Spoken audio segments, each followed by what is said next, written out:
안녕하세요. 저는 직장 생활을 하고 있는 40대 주부입니다.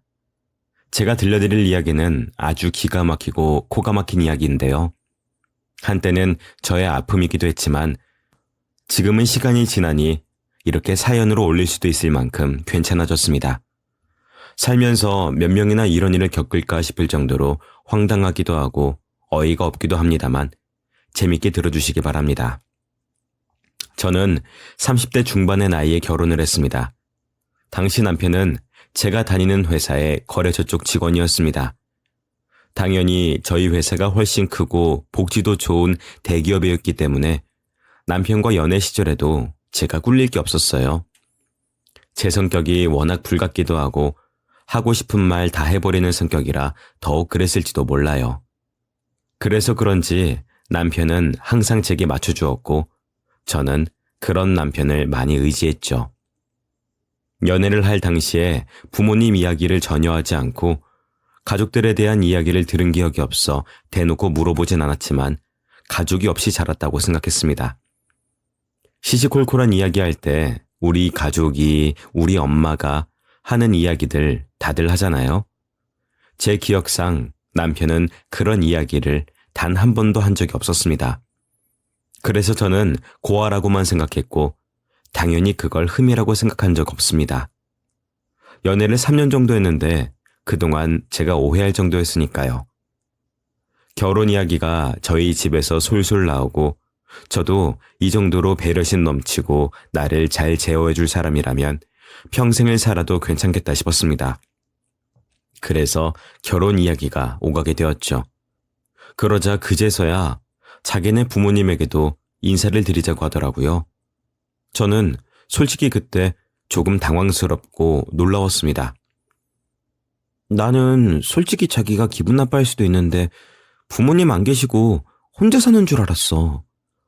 아버지는 돌아가셨고 엄마랑 둘이 살고 있는데 엄마가 워낙 극성맞기도 하고 내가 질려서 연락을 잘 안 해. 그러다 보니 안 보고 살고 있고. 아무리 그래도 엄마인데 어떻게 연락도 안 오고 안 보고 살아? 우리 엄마가 성격이 좀...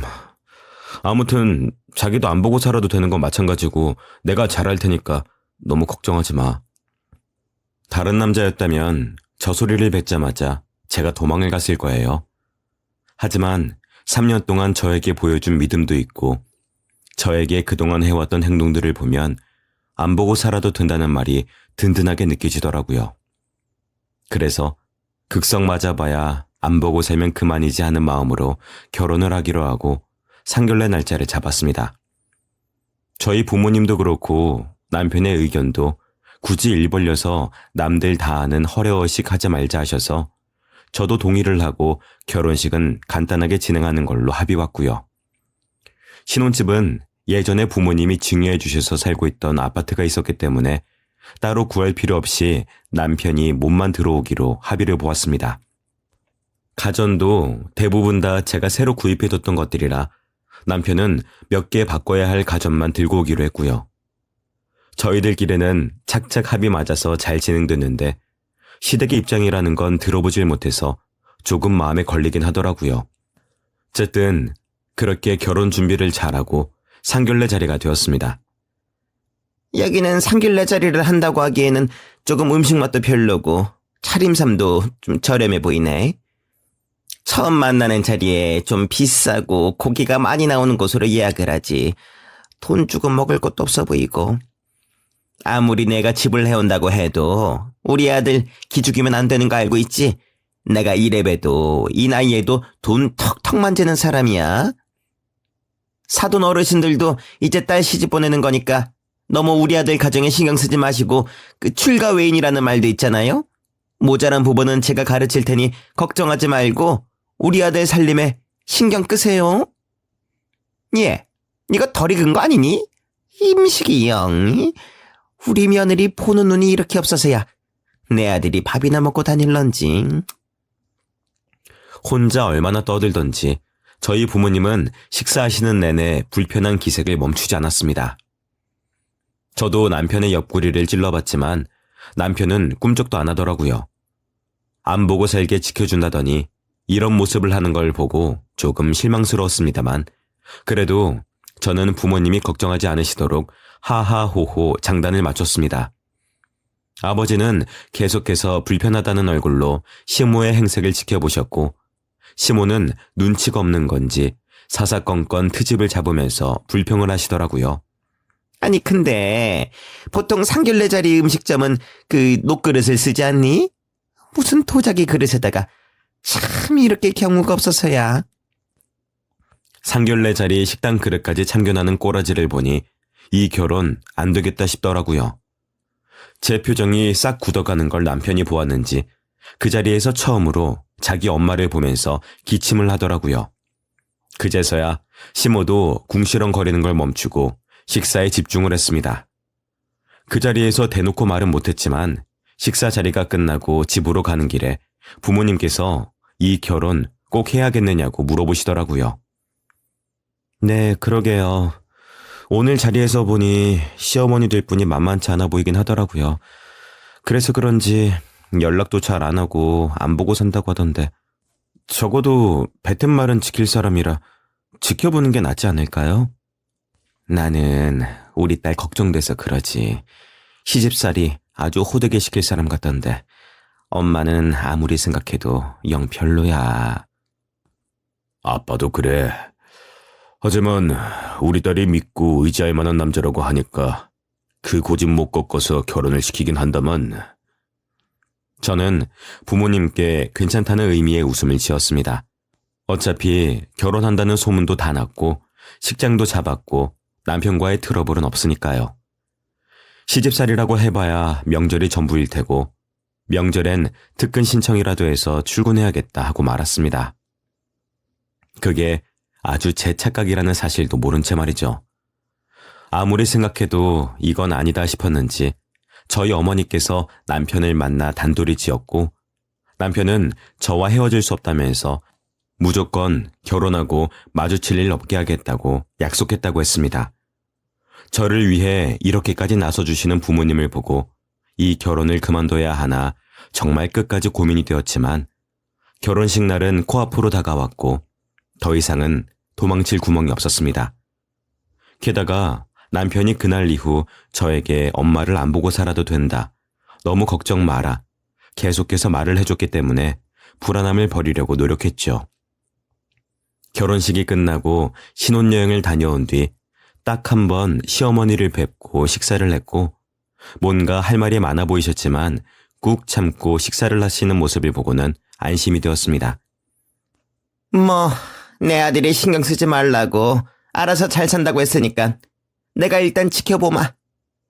뭔가 일방적인 통보를 남겨두고서는 뒤도 안 돌아보고 떠나는 시무가 요상스러웠지만, 그 뒤로 정말 연락도 없고 찾아오는 일도 없고 귀찮은 일도 없었어요.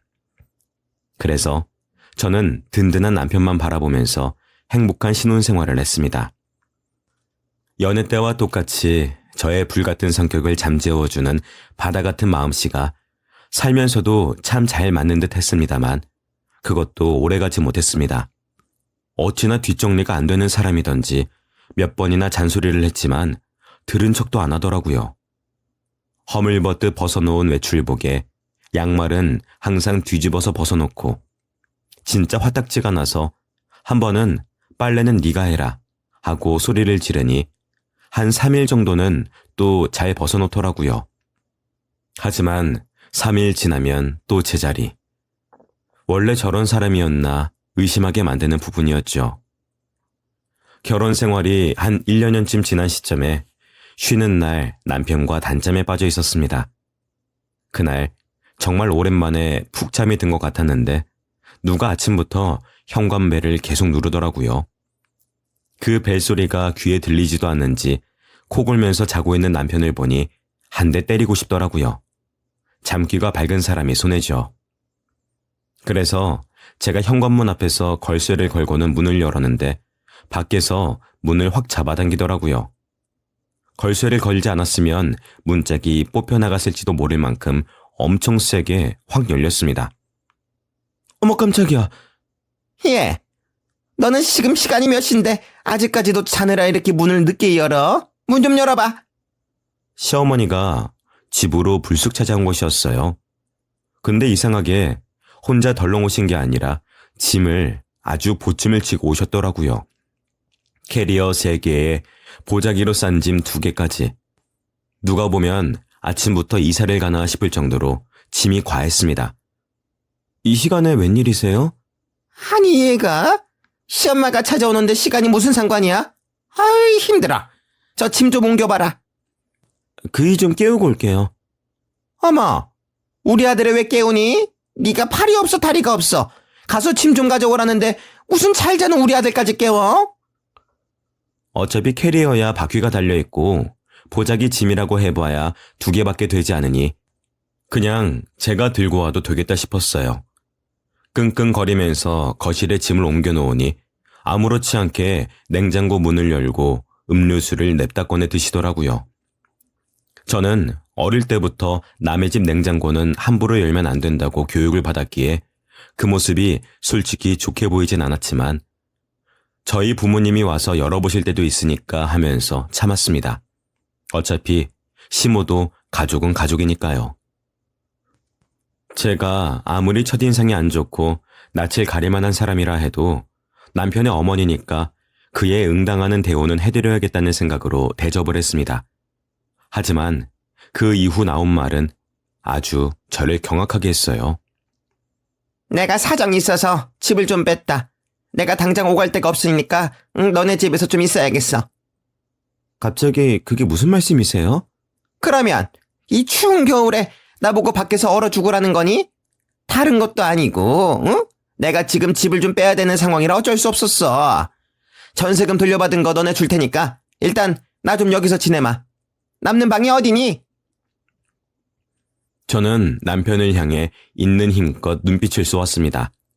하지만 남편이 아는 건지 모르는 건지 시큰둥하게 반응하더라고요.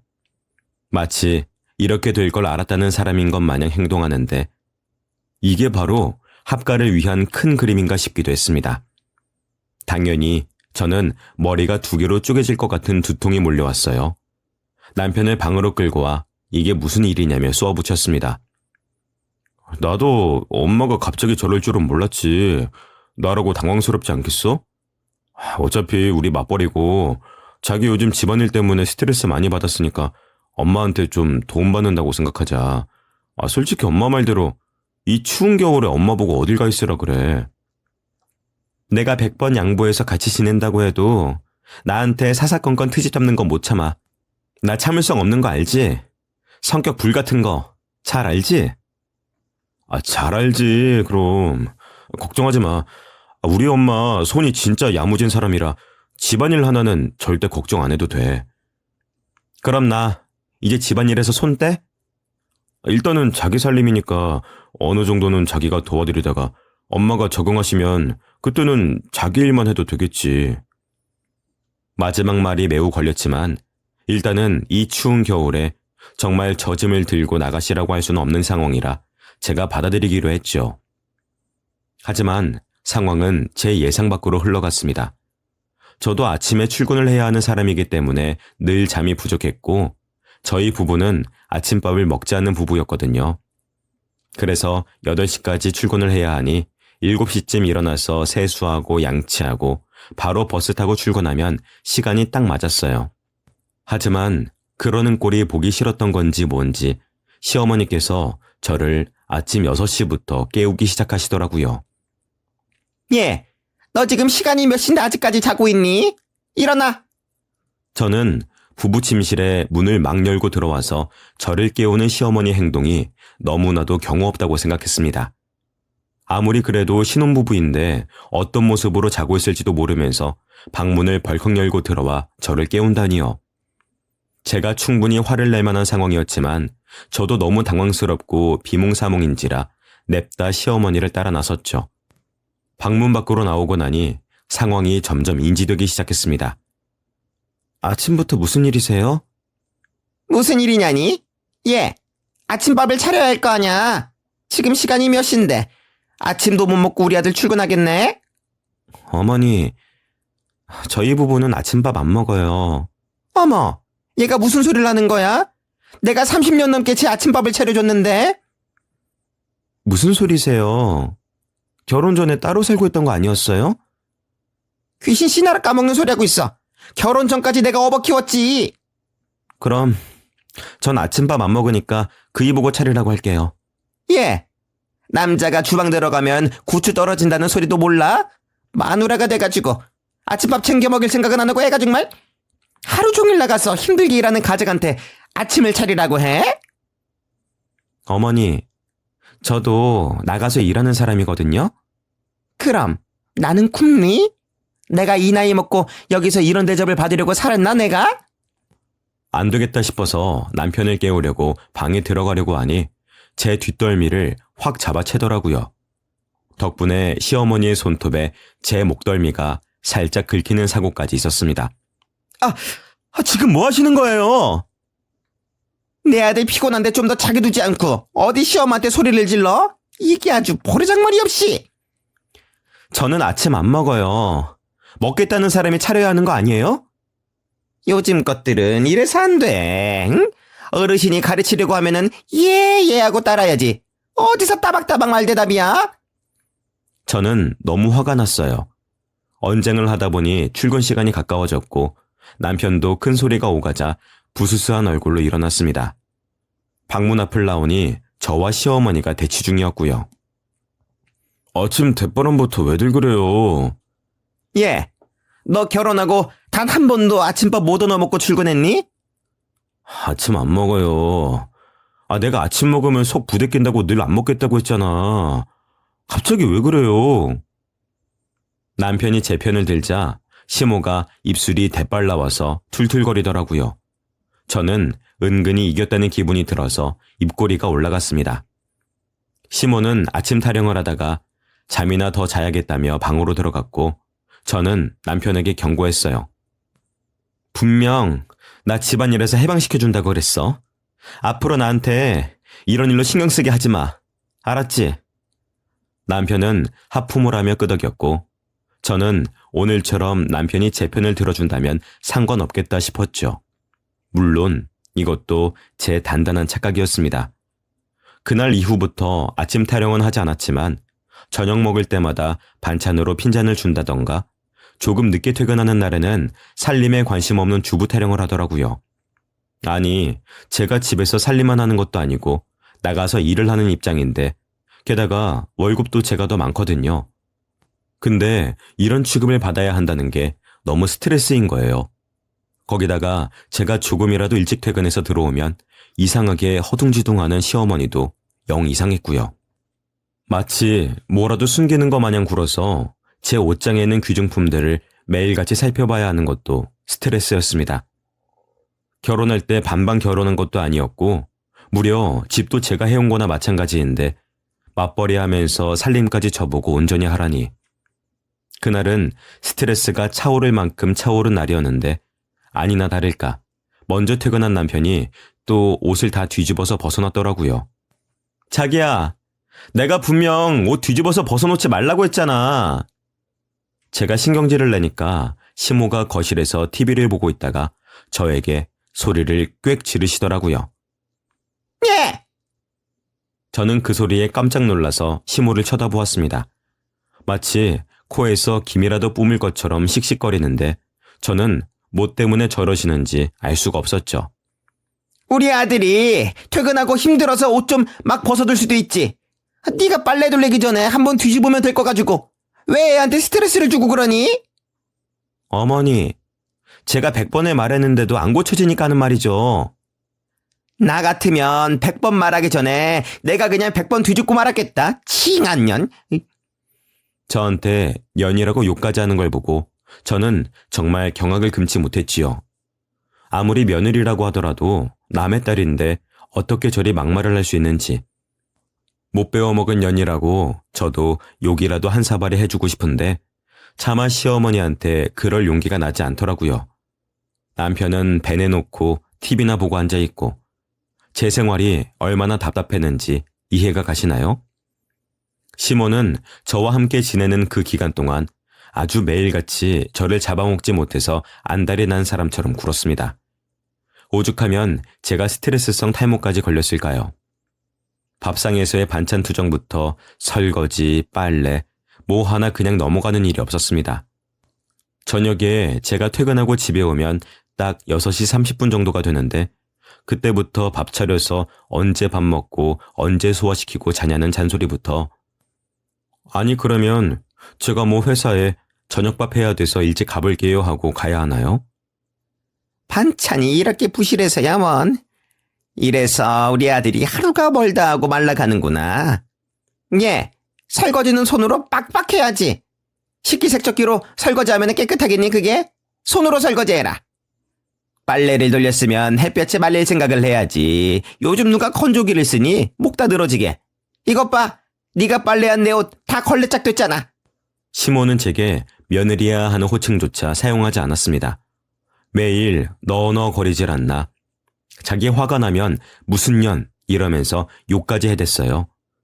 저는 정말 단 하루도 시모와 같이 살고 싶지 않았습니다. 건조기에 식기세척기까지 제가 사용한다고 하니까 하나하나 트집을 잡는데 요즘 얼마나 전자기기가 잘 나오는데 편하게 사용하려고 만든 제품을 사용 못하게 하는지 이거야말로 그냥 트집 잡고 싶어서 하는 행동 아니겠어요? 저는 남편에게 몇 번이나 중재 요청을 했어요. 하지만 처음에는 제 편이던 남편이 이제는 배짱을 부리더라고요. 좋은 게 좋은 거라잖아. 그냥 자기가 이해하고 넘어가려고 해봐. 우리 엄마가 워낙 옛날 사람이고 혼자서 나를 키우느라 고생해서 그래. 내가 엄마한테 잘 말해봤는데 안 바뀌는 걸 어떻게 해? 그냥 자기가 무시하거나 참고 넘어가면 안 될까? 솔직히 시어머니 모시고 살면서 하나하나 따박따박 대드는 며느리도 너밖에 없을 거다. 저는 저 마지막 말에 무척이나 기분이 상했고 이혼을 해야겠다는 생각까지 들더라고요.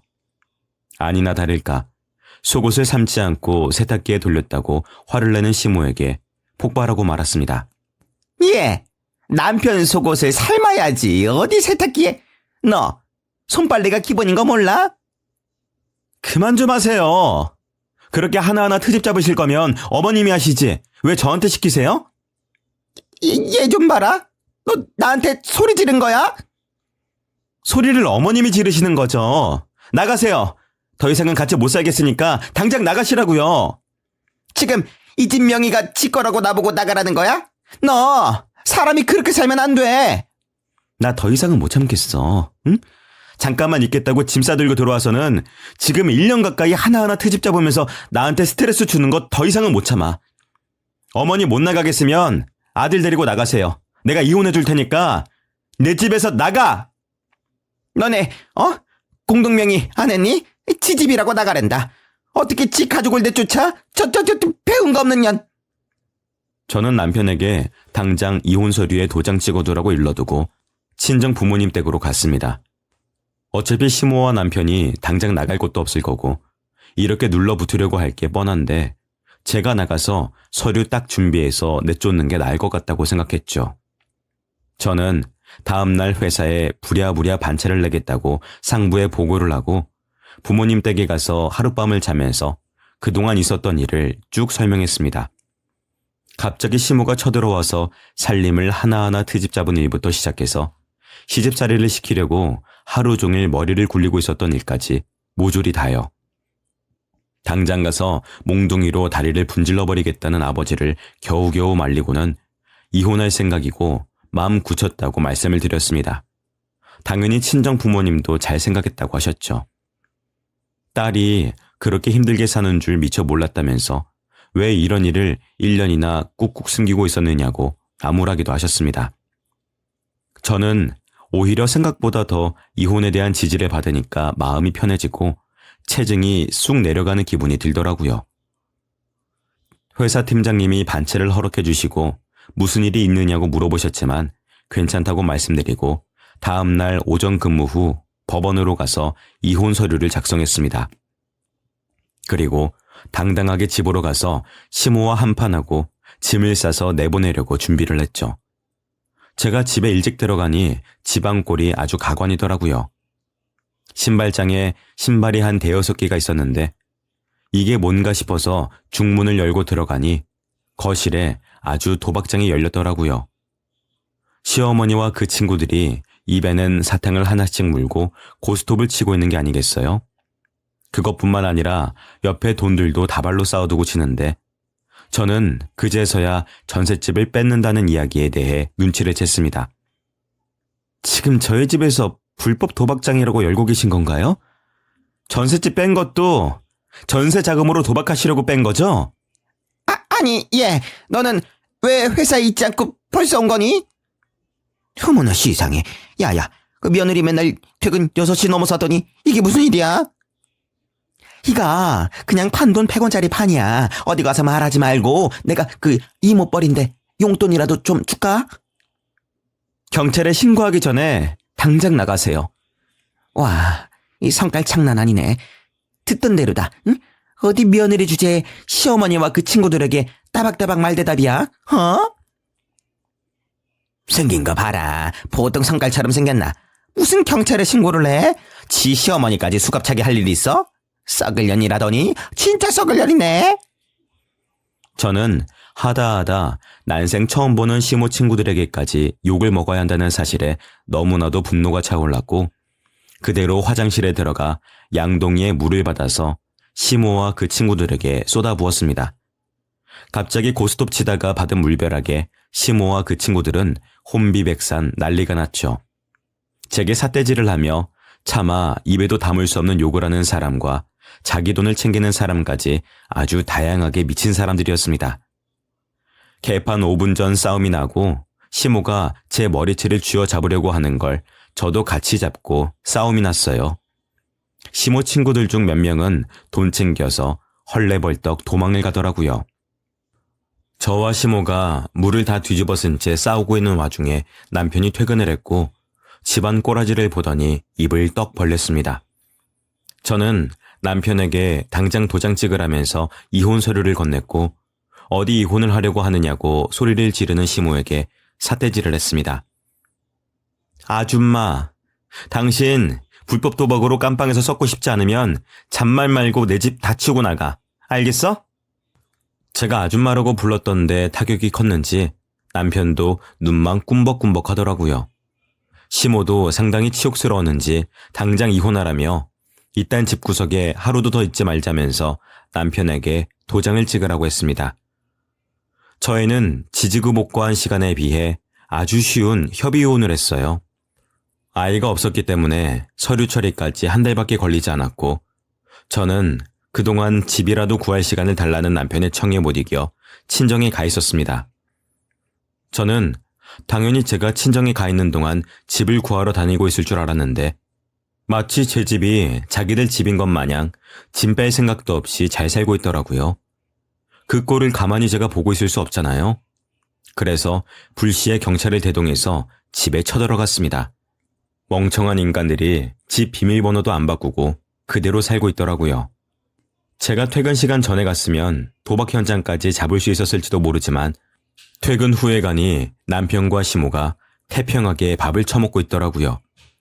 경찰과 함께 나타나자 어리둥절하게 저를 바라보는데 어찌나 어이가 없든지. 이 사람들이에요. 이 집 제 명이고 제 집인데 이혼한 전 남편과 시모가 점령하고 살고 있으니 가택 침입, 무단거주 다 해당되죠? 잡아가세요. 제가 잡아가라고 하니 두 사람 모두 밥 먹다 말고 혼이 빠지게 짐을 챙기더라고요. 처음에는 경찰관들에게 오갈 데도 없는데 전현이 저렇게 매정하게 군다면서 눈물바람을 일으키던 시모가 경찰관들이 법적으로 문제가 될 수 있다는 말에 꽁문이 빠지게 짐을 싸더라고요. 짐을 싸는 와중에도 저를 향해 저주를 퍼붓는데 경찰이 제지하지 않았으면 아마 저희 조상님 욕까지 했을 게 분명합니다. 너 같은 게 내 아들 눈에서 피눈물 나게 하고 이 오갈 데 없는 늙은이를 추운 날 쫓아낸 것까지 아주 그냥 천벌을 받을 거야. 매정한 것. 어디 집 한 채 있다고 유세야 유세는 잘 쥐어 뒤질 거사. 저는 그러거나 말거나 저들의 흔적이 묻은 모든 집안의 생필품을 다 갖다 버리는 대청소를 했지요. 예전에 혼자 살 때의 느낌과는 사뭇 다르지만 앞으로 다시 혼자 라이프를 즐기자는 생각을 하면서 집을 정리하니 홀가분하더라고요. 그렇게 금방 짐 챙겨서 도망갈 거면서 제가 행동으로 옮기지 않으니까 아예 눌러붙을 생각으로 집에 있었던 게 괘씸했어요. 마음 같아서는 관리비라도 받았어야 했는데 싶었지만 더러운 꼴 더는 보지 말자는 생각으로 지나갔습니다.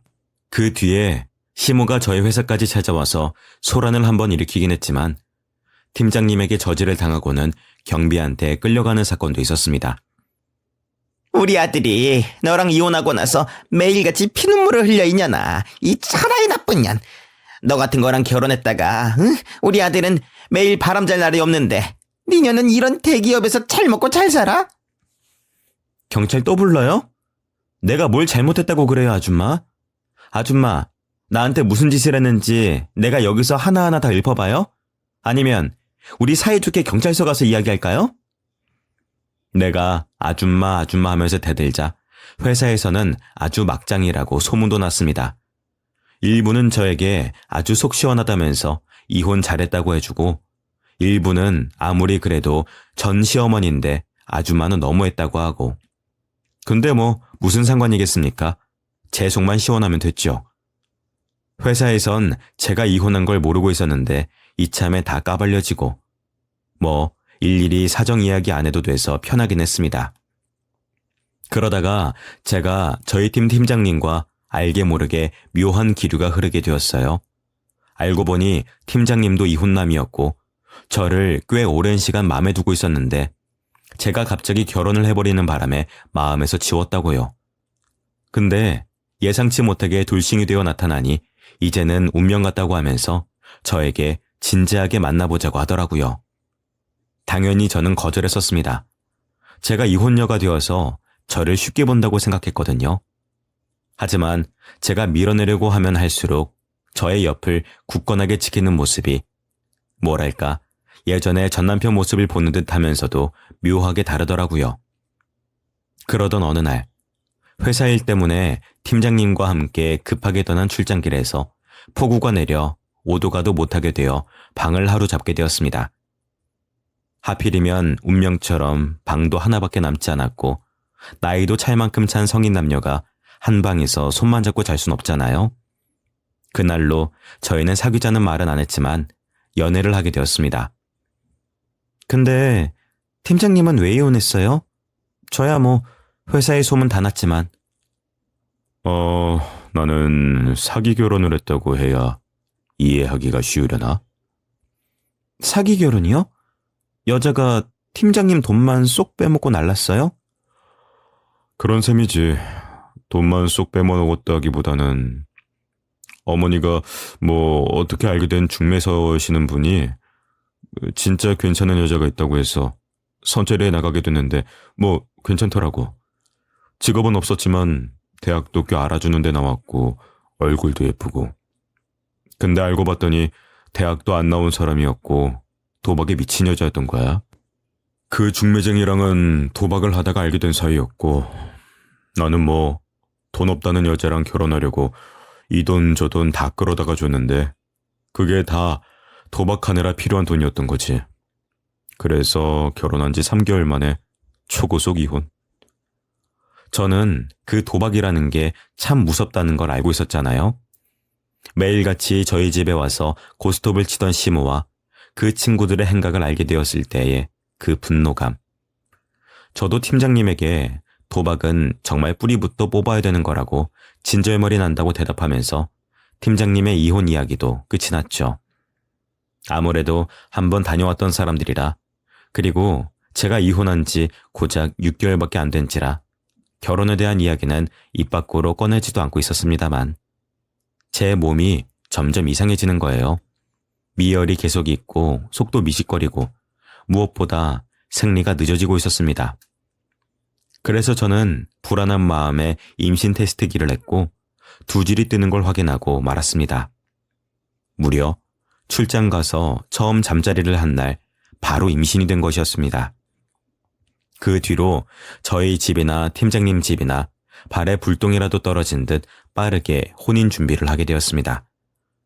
상견례 자리에서도 두 가족이 서로 화기애애하게 말이 잘 통하고 서로를 배려하는 모습을 보여주면서 흡족하게 마무리되었고요. 각자 두 번째 결혼이다 보니 정말 혼인 서약만 간단하게 진행하기로 했고요. 무엇보다 제가 이혼한 지 얼마 되지 않아 다시 하는 결혼이었기에 바람이라는 말이 나올까봐 더욱 신경 쓰게 되었답니다. 아가, 내가 하는 말 기분 나빠하지 말고 들어. 나한텐 아주 중요한 문제라. 네, 어머니, 무슨 일이세요?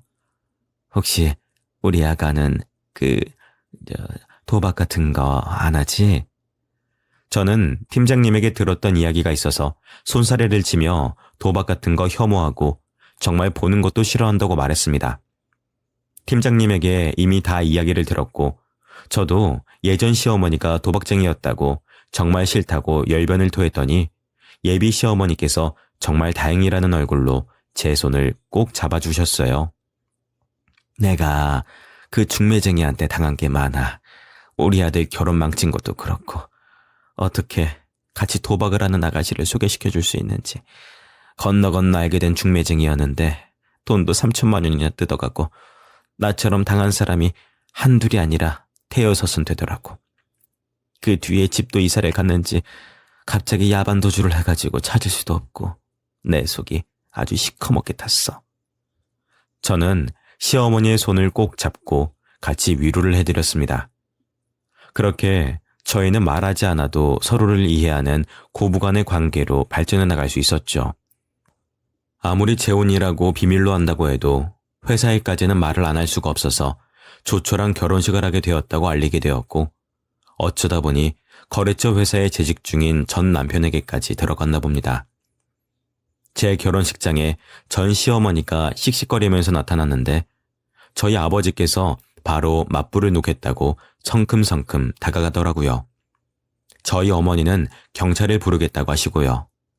야, 네가 내 아들을 헌신짝처럼 버린 이유가 다 바람이 나서였던 거니? 어떻게 이혼한 지 1년도 안 돼서 재혼을 해? 소리를 지르면서 깽판이라도 치겠다는 마음인 건지 그래도 하객들이 다 사정을 알 만큼 아는 사람들이라 엄청난 구경거리는 되지 않았습니다. 저한테 막 삭대질을 하고 있는데 팀장님과 시어머니까지 와서 전시모를 보더니 소리를 꽥 지르시더라고요. 어머, 저 중매쟁이, 저 사람 좀 잡아줘요. 때마침 신고를 받은 경찰이 등장했고 새신랑인 팀장님과 시어머니를 본 전시모가 화들짝 놀라 도망을 치려다 경찰에게 붙들렸습니다. 정말 예식이 어떻게 지나가는지도 모르게 결혼식이 끝나자마자 저희 부모님과 시어머니 그리고 저와 팀장님까지 모두 경찰서로 뛰어갔어요. 그 자리엔 전시모뿐만 아니라 도박을 같이 하던 친구들까지 모조리 불려와 조서를 쓰고 있었습니다. 참 빨리빨리 합시다. 도박쟁이들이 뭐 그리 할 말이 많다고 궁시렁거려요. 하우스, 어디서, 언제, 응? 판돈 얼마 쳤는지만 쓰라니까요? 아니, 우리는 그냥 판돈 10원에서 100원에 할머니들끼리 즐긴 거지. 아줌마들, 전부 불법 상습 도박으로 걸려있는 거 몰라요? 우리가 저 아줌마 하우스 찾으려고 얼마나 허탕을 쳤는데 어서 씁시다. 예, 내가 뭘 잘못했다고 그러니? 응? 나 좀 꺼내주라. 내가 다 잘못했다, 예. 응? 내가 이 나이에 교도소 가면 어떻게 사니? 우리 아들은 누가 챙기고? 알고 보니 팀장님에게 도박쟁이 여자를 소개시켜주고 중매값이라고 3천만 원 사기쳐서 야반 도주한 인간이 저의 전 시어머니였던 거예요. 우연도 이런 우연이 있을까요? 전 시모의 파렴치한 행각을 모두 알게 되었을 땐 기가 차서 할 말을 잃었습니다. 어쩐지 갑자기 짐 싸서 나타난 것도 이상했고 자꾸 뭔가 숨기려고 드는 행동도 수상했죠. 알고 보니 전셋집을 전전긍긍한 것도 다 하우스 도박을 하려고 그랬던 거고 경찰이 뜨면 집 빼서 도망가고 그걸 몇 번이나 반복했다고 하더라고요. 경찰이 꼬리를 잡으려고 치면 중매로 사기쳐서 돈도 한몫 챙겨서 도망가고 있으니 얼마나 피해자가 많겠어요.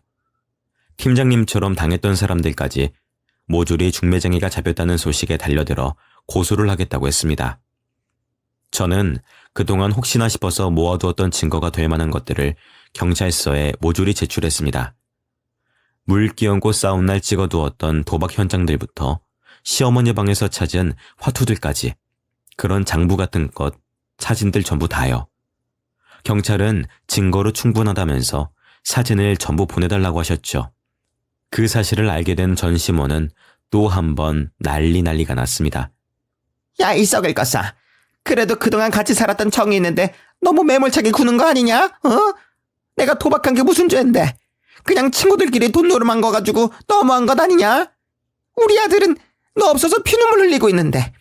저 여우가, 응? 내 아들과 이혼하고 1년도 안 돼서 딴 남자랑 결혼을 했다고. 말이 돼요. 그것도 애배 가지고. 저거 바람난 게 틀림없어. 당연히 저와 팀장님도 고소를 하겠다고 했죠. 저는 명예훼손으로, 팀장님은 사규죄로요. 시어머니께서도 전시모에게 손해배상 소송을 걸겠다고 하셨습니다. 그날 이후 저희 가족은 경찰서를 나왔고 모두 다 결혼식장에서 몸만 뛰어나왔다는 걸 알게 되었죠. 한복 차림에 화장도 신부 화장이고 그제서야 온 가족이 웃음이 터지더라고요.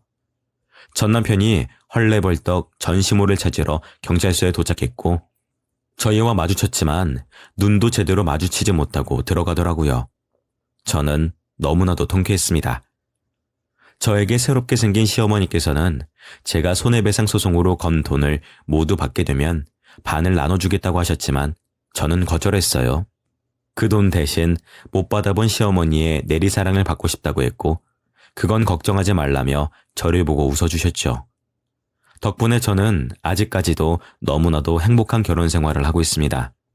물론 그때 생긴 아이 또한 잘 낳아서 키우고 있고요. 여러분도 저처럼 기가 막힌 일이 있어 본 적 있을까요? 비 온 뒤에 무지개가 뜬다는 말이 있잖아요. 저는 그 말을 믿어요. 이렇게 제 삶에 무지개가 뜨게 되었거든요. 지금까지 제 사연을 읽어주셔서 너무나도 감사드립니다.